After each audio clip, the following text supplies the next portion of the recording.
Thank you so much. I think a huge round of applause also goes to Raghav and team for making accessibility to the stage right here, which proves that, the accessibility in cinema is also going to be coming up very soon. So since we started with the movie clip of PS2, I would like to start my first question with Mr. Maniratnam. Of including this audio description in PS2, we all understand it's a creative endeavor, and knowing that you have a penchant for being a perfectionist, you're involved in the entire creative process. So, as a director, how do you manage the time and the bandwidth to be involved in all this process? Hello, everyone. To be very honest, the job of a director is to find the right people. Whichever aspect of filmmaking would be, whether it's cinematography, whether it's music, whether it's editing, we work in collaboration with experts. There's some people who are much better than me in those fields, and therefore I choose them and work with them. I think, which is very true even now, when there's a new element that is coming, which is a fantastic step forward. And there are people who have done it before, so we are at the learning curve. So this will be, a starting point. We'll keep learning with this and get it better as we go by. So, you also are a scriptwriter. So, in all your future projects, will this audio description be part of the script making process also? Does it come in the workflow? How do you envisage this process? I sincerely think that a filmmaker should make a film. That his entire concentration, his entire effort and energy to make a film as well as he can. And all the other elements will come in. There will be enough people who will be able to convert it. And I think you have to respect the audience. Wherever they come from, whatever abilities they have, we have to respect their intelligence. I think we have to have confidence that they will understand probably much more sensitive than you and I are. And therefore, I believe that while making a film, you just concentrate and make it as well. And then when you're presenting it, take efforts to present it, in a fashion that you go and reach. Thank you. My next question will be to Senthil. Senthil, you have been a pioneer in the digital cinema space. So what are the initiatives Qube is planning for this sector? I understand that you've taken a leading role in this. Thank you, Manoj. Good afternoon, everyone. We actually have been very keen on making accessibility in the cinema more practical, and as you can see, this is something that will add to the experience of families and friends that have someone who needs audio description, who's visually impaired. We've been thinking about how to make this practical in a cinema, and what we've come up with is we're going to introduce an app that will connect to a Wi-Fi network that the theatre will have, and stream the audio of the digital cinema server, so that those who want it can wear their headphones and have just the audio description in their ears. It won't disturb anybody else, but it will help them enjoy the movie along with their groups of family or friends, and therefore be a part of the overall experience. So that's our hope, and this won't add any significant cost for a theatre itself. It will be a few thousand rupees to set up a appropriate Wi-Fi network. For a production, I don't think the cost will exceed, maybe it will be sub 1 lakh. So even in the smallest of movies, this is not going to be a significant addition to the cost of a movie. But of course, time is something that is very precious as we reach the end of a production. So that is a worry, that we have to be able to do it sufficiently in advance. However, even with a rough cut of a movie, one can start work on doing the audio description script, the recording the voice appropriately, and getting it ready enough that we can meet the same deadlines. In the past, subtitling used to be impossible to reach on day and date. But now, in a way, because of also the CDFC rules, subtitling always makes it on in time for the overseas release. The overseas release has also made it economically required to do subtitling. In the same way, there's one thing for any production. If I tell a producer that I'll increase the revenues of your movie by 5 or 6%, there's no way that they would skip this part of the process. And that is what the European experience has shown, that movies that have audio description and closed captioning, which is a description of what's happening on the movie, and mostly you would have seen the closed caption option in OTT, so you know what that is, I hope. If these two are provided in a movie, the revenues of a movie increase by 6 to 7%. And the reason why this happens is precisely because of family and friends. It's not just the people that have a visual impairment or a hearing impairment that won't be able to enjoy the movie. It's their family and friends who choose not to see a movie in a theater if they don't have this additional capability. So that's what increases the revenues by this much. And this, I'm sure, will be attractive enough for any producer to choose to go. My next question will be to Mr. Balamurali from the censor board. Mr. Murali, the Information and Broadcasting Ministry had issued a directive to the censor board to use audio description and closed captioning in cinemas. What I would like to understand is this audio description which has to be added, can it be included in the censor process, or it can be added later also? Good afternoon all. As a process, it can be part of the original material which is submitted for examination, if it is ready. Or if you want to add audio description to already certified movie, then it has to be done separately, like what you do for subtitling. You all must be aware that in the month of January 2023, High Court of Delhi has enforced this act, Disability Rights Act, in Patan when it was released in an OTT platform. So it is going to be increasingly a rights-based approach. More and more people want to enjoy and participate in all these cultural activities. So what I request all the filmmakers to make it part and parcel of the filmmaking process. So it will be an easy process for we certify. You need not to do it once again.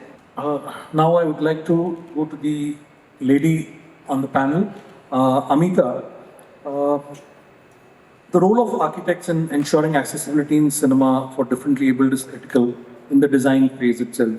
What is your view on how the scenario has changed in the last decade with the showing of multiplexes? Thank you for your question, and very good afternoon to all of us.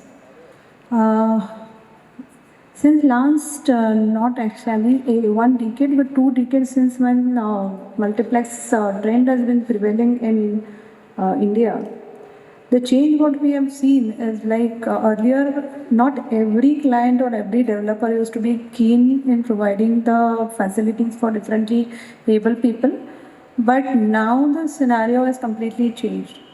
Now everyone is keen to provide it right from the construction stage. People are looking at providing the facilities, not providing the steps at the cinema entrance, but planning the ramp, keeping enough play at the floor plate for the same, planning the washrooms well in advance so that you provide a sunk and there should not be any level differences.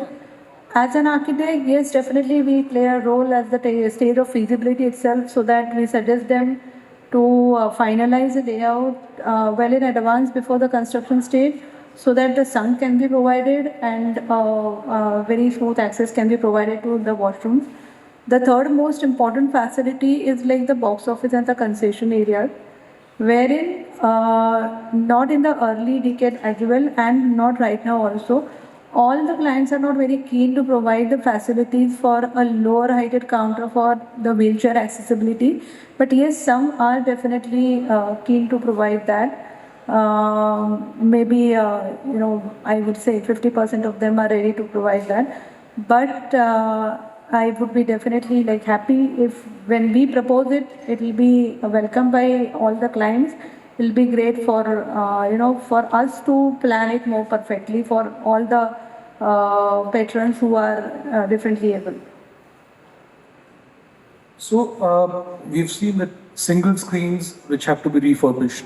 Do you foresee a lot of challenges when you have to refurbish a single screen to include the provision for disabled, like a wheelchair ramp for the? Yeah, definitely. Refurbishment is always a challenge actually because lot of parameters are differently placed because they are planned 50 years back, and we have to sometimes change the entire layout.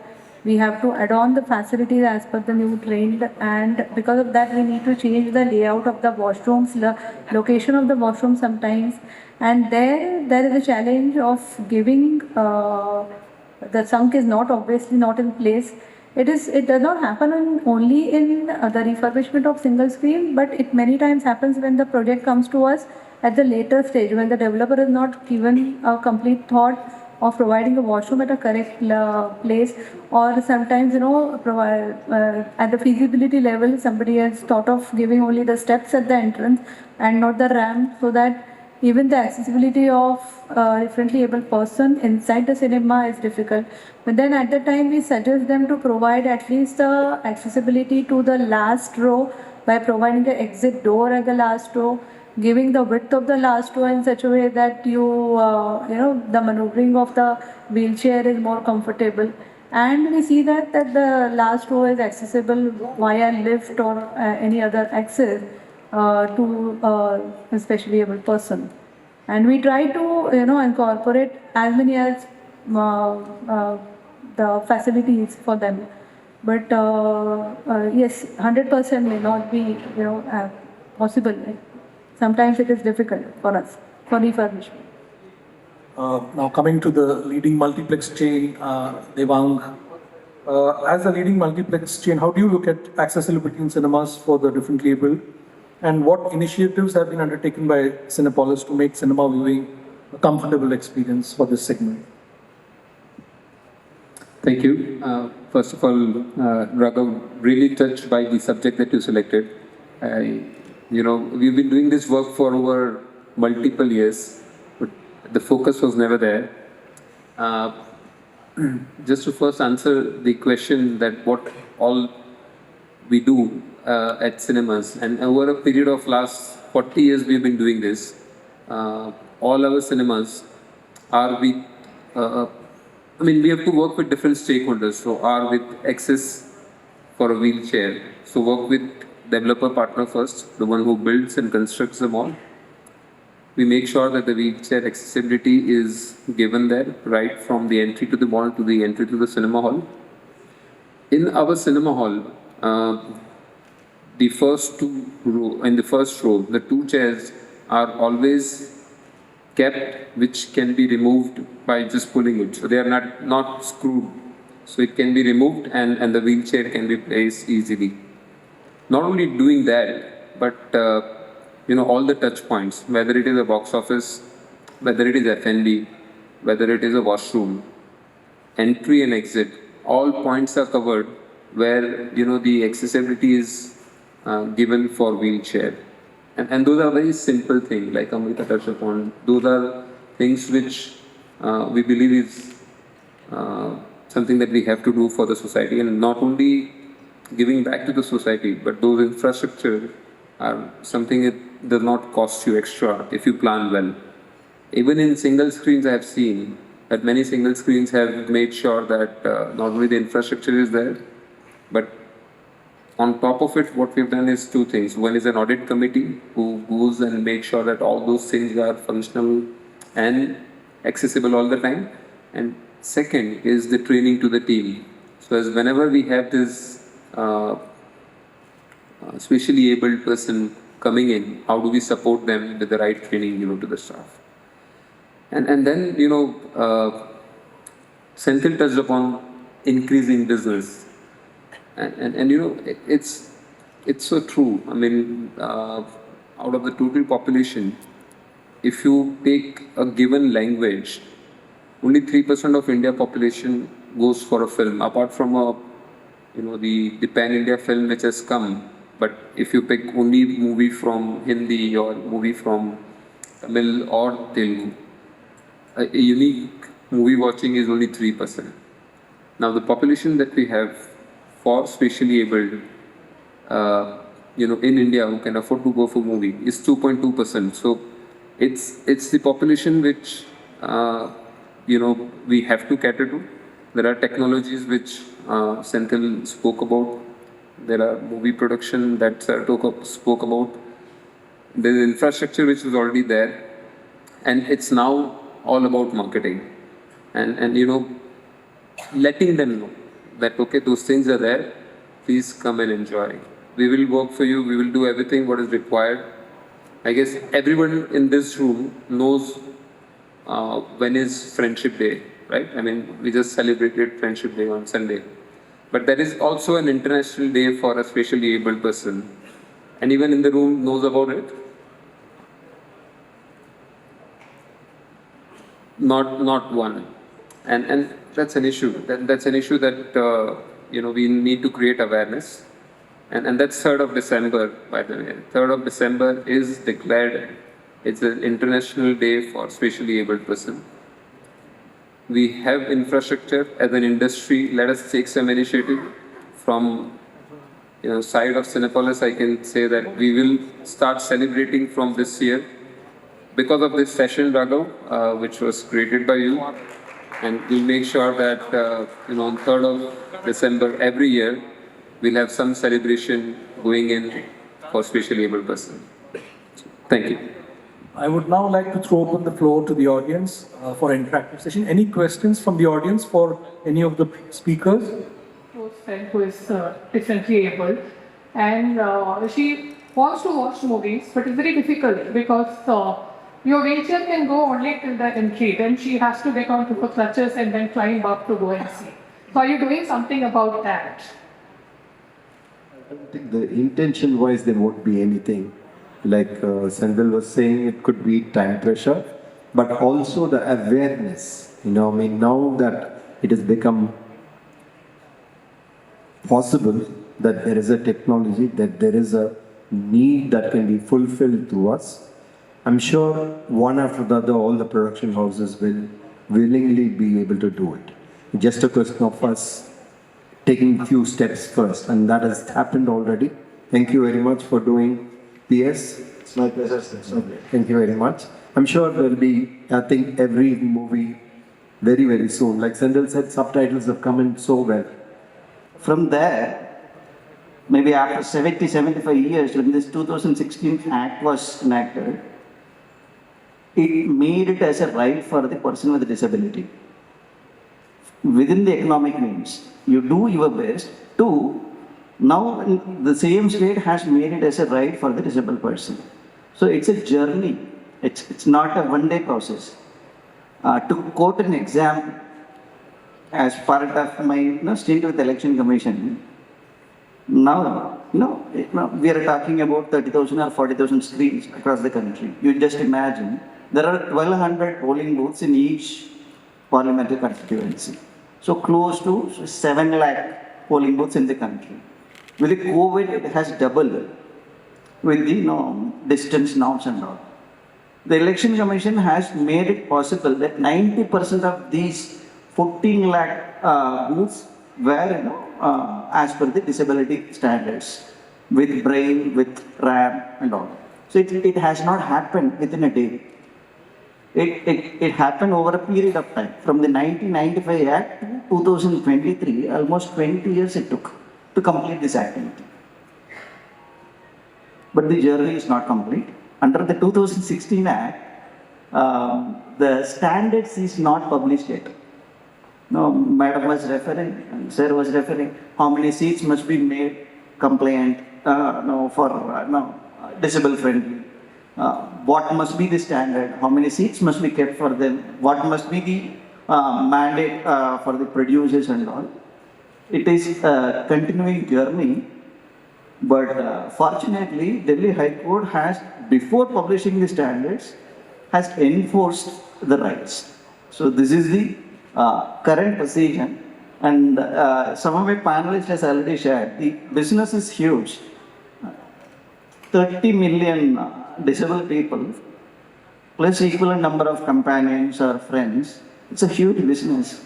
And the business must invite more and more interest rather than the law enforces it. Foundation here today.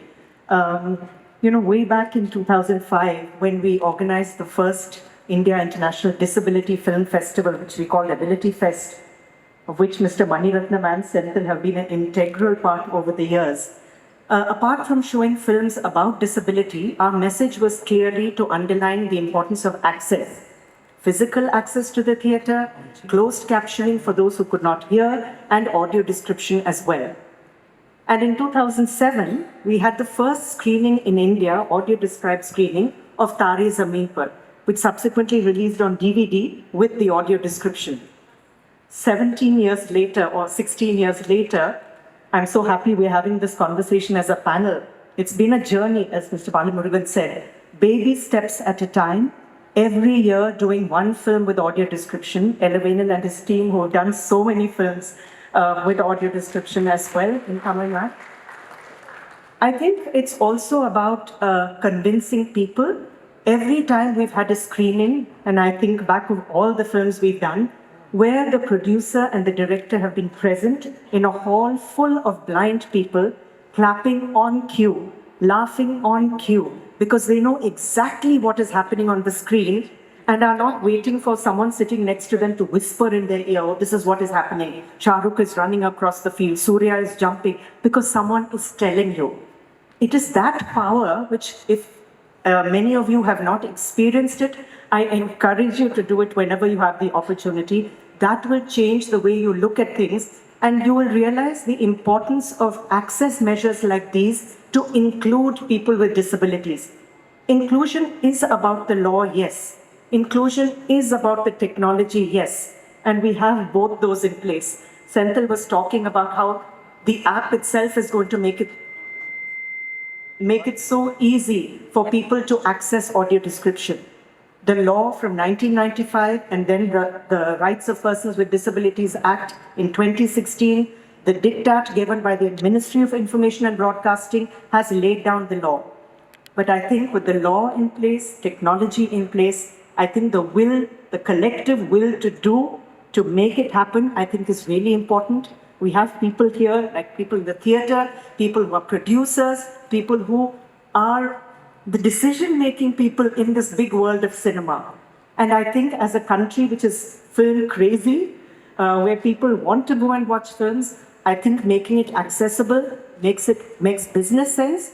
It's also the right of people with disabilities to have this access. So I encourage everyone here to think about it and take it beyond just a conversation among panelists, but something that becomes a reality, and that we can slowly move forward to having a first day, first show screening of every film with audio description. Thank you so much.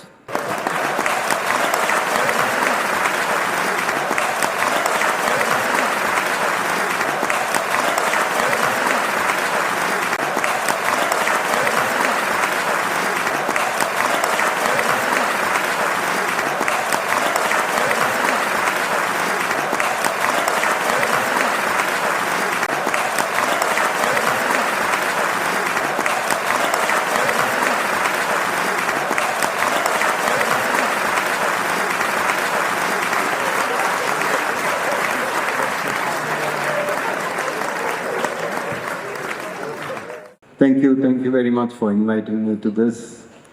And I'm so glad that I came. I didn't realize it was this big and this very well organized, and it's fantastic. I think to be in touch with technology and to be in touch with the exhibition, which is the most important aspect for all of us who are making films, that there's so much of attention, details, and desire to push it forward. The exhibition is doing exactly that, so I congratulate them. Fantastic. Keep it on. Thank you.